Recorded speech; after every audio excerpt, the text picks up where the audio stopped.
Tonight on the Maui Daily Report, a storm is on the way. Rumors of an ice presence in central and south Maui. Spectrum steps on candidates' images. A humpback washes ashore on Molokaʻi, and the AG shows us why people lose faith in democracy.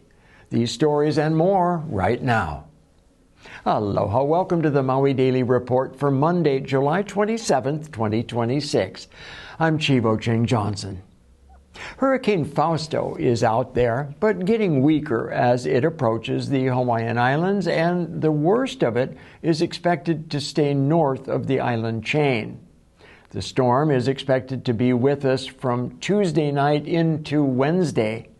But don't be fooled. Fausto is forecast to weaken into a tropical storm as it approaches the state, bringing with it periods of heavy rain, gusty winds, rough surf, and possible localized flooding.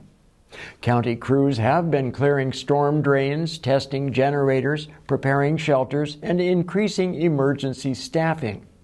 Meanwhile, residents are encouraged to finalize emergency plans and stock at least 14 days of food, sealed containers of water, medications, and other essential supplies.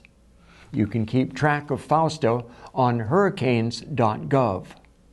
Molokaʻi residents along Molokaʻi's south shore are being urged to stay out of the water after the remains of a humpback whale washed ashore, raising concerns about public safety and attracting large marine predators. The adult female had a nearly 6-month-old calf, which has not been seen since July 10th, the day the mother died.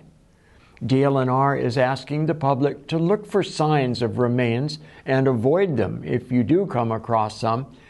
Respect the culture and refrain from taking photographs or videos that exploit the whale. Immigration advocates say multiple ICE sightings and detentions have been reported on Maui as federal immigration enforcement increases nationwide under the Trump administration's push for more daily arrests.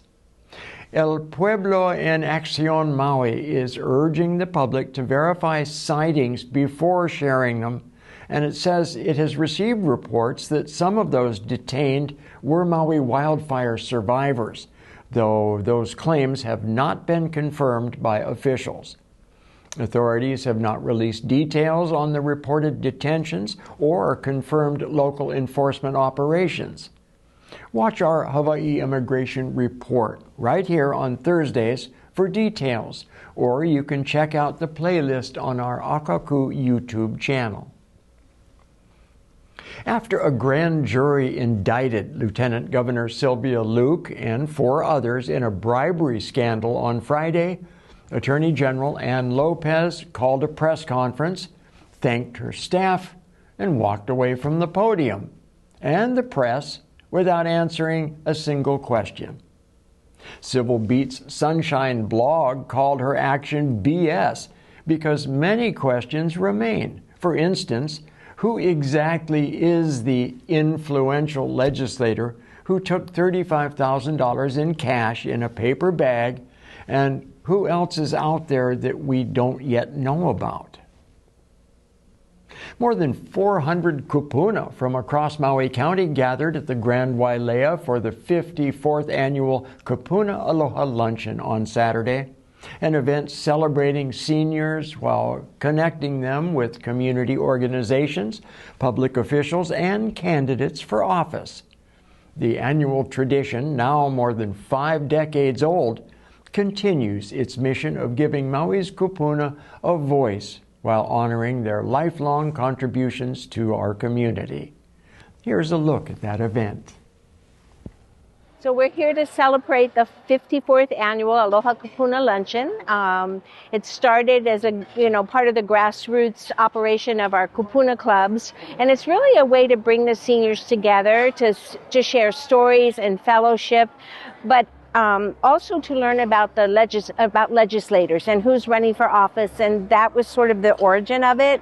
Was really to provide an opportunity for people who are running for office to connect with Kūpuna and talk about issues that are important to them.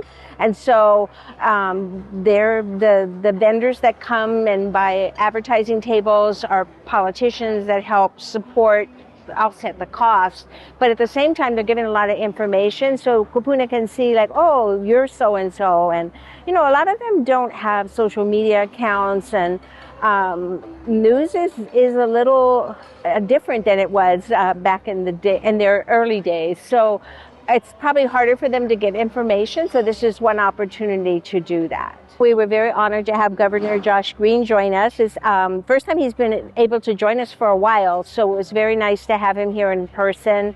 Very big supporter of the Kūpuna and then also of MEO.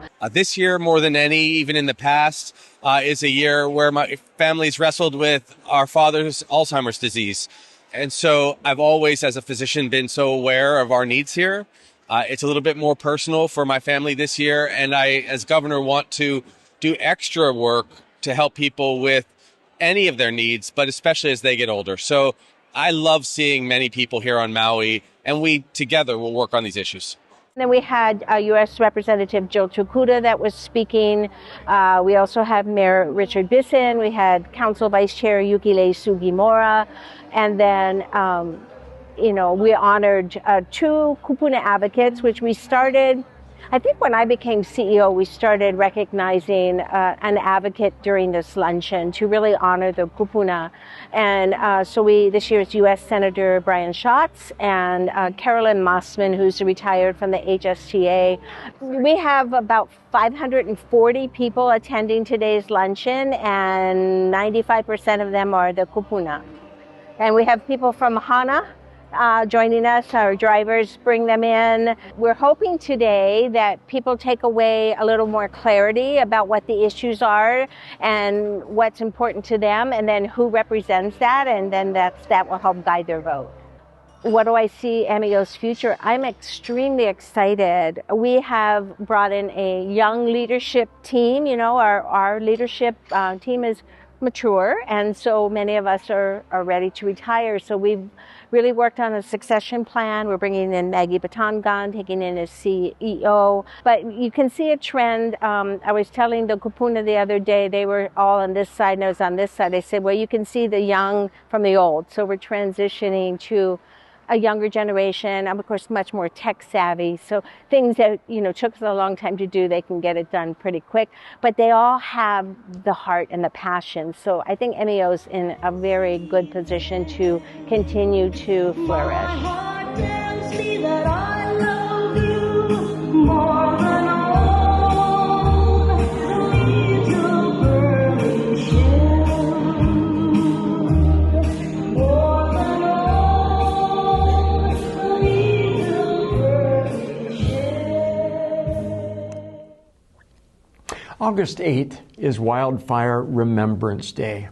It is also National Spam Musubi Day, but next Saturday, August 8th, is also Hawaii's primary election day, where votes are tallied to see who advances to the general election November 3rd. You can watch exclusive live coverage from 8 until 11 p.m. on Akakū channels 53, 54, and 55. Those channels are found on Spectrum, Hawaiian Telcom Cable, and on Akakū's YouTube channel. You can sign up to sponsor the August 8th primary, as well as the general election November 3rd. Call 808-871-5554 to find out more or to leave a message. And then there were 5. When Council Chair Alice Lee decided not to run for re-election, 5 candidates sprung up to contend for the Wailuku-Waiheʻe Waikupu seat. Affordable housing advocate Alan Lloyd, attorney James Forrest, Kahului Airport manager Marvin Moniz, arborist and pastor Randy Konohia, and Maui Planning Commission Vice Chair Ashley Olson.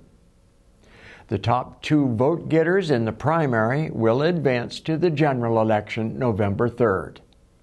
You can check them all out on Akakū's rebroadcast of last week's Kihei Community Association Candidate Forum on Maui Nui Election Central, Akakū Channel 54, and available 24/7 on the Akakū Maui YouTube channel.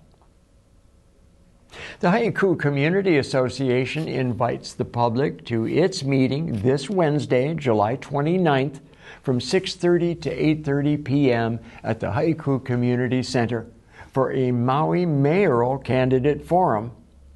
That forum begins at 7:05 p.m. Candidates will introduce themselves, share their vision for Maui, and answer questions from the community. Earlier agenda items include updates on speed tables, the HCA Stream Project, invasive species, and other community reports. Attendees are also encouraged to bring non-perishable food donations for the Maui Food Bank.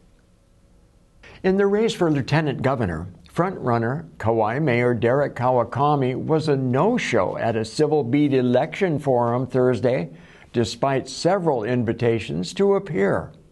Instead, Kawakami apparently chose to let his TV ads and his massive $270,000 campaign war chest speak for him. 2 Democratic candidates for Hawaii Lieutenant Governor did show up. Former House Majority Leader Della Aubelati spoke mostly to government transparency, campaign finance reform, and affordable housing. Attorney John Choi focused on publicly funded elections, reducing the influence of money in politics, and using the lieutenant governor's office as a watchdog over government and corporate interests.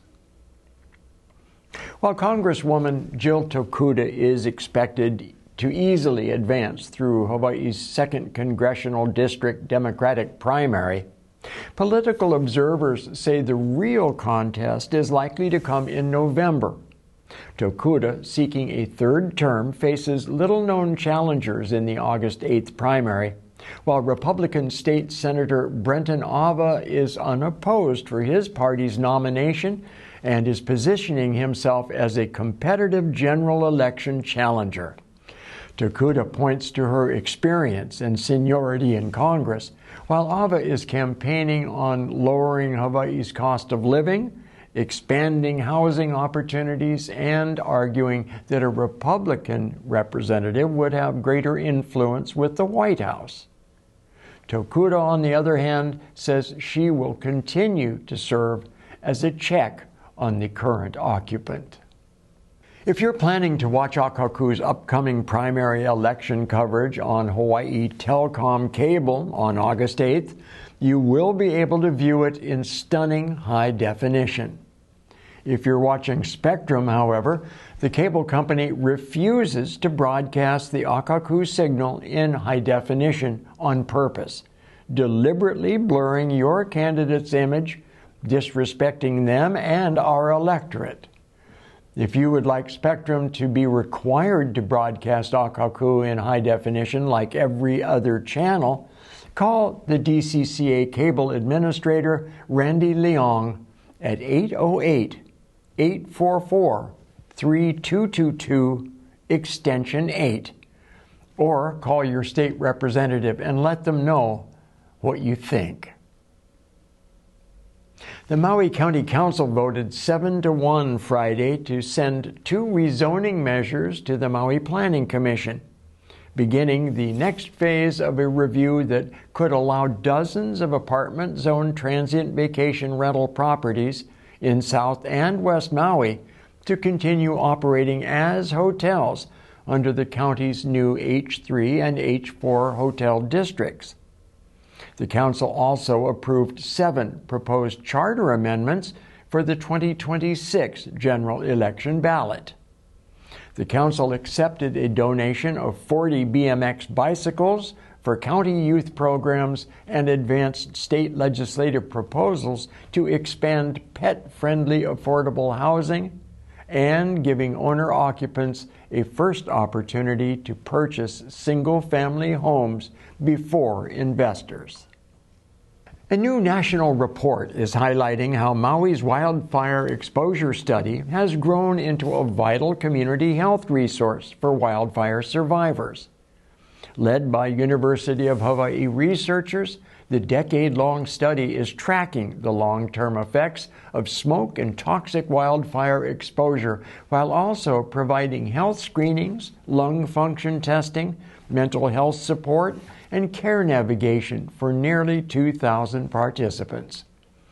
Researchers say the project is helping fill critical health care gaps in West Maui and could become a model for disaster recovery in other rural communities. The Hawaii Public Health Training Hui is offering free virtual workshops this summer, including developing ownership and accountability. This will happen tomorrow, Tuesday, July 28th. The second training is Substance Use Healing Systems with Hawaii Communities, a focus on prevention and promotion. That will be held Friday, August 7th. And that's it for today's Maui Daily Report. Mahalo for joining us. This is how we stay connected. Remember to check out our Akakū YouTube channel.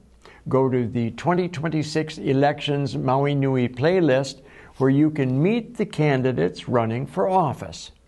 I'm Chiebo Ching Johnson. Be safe, enjoy your Monday night, and keep smiling. Aloha.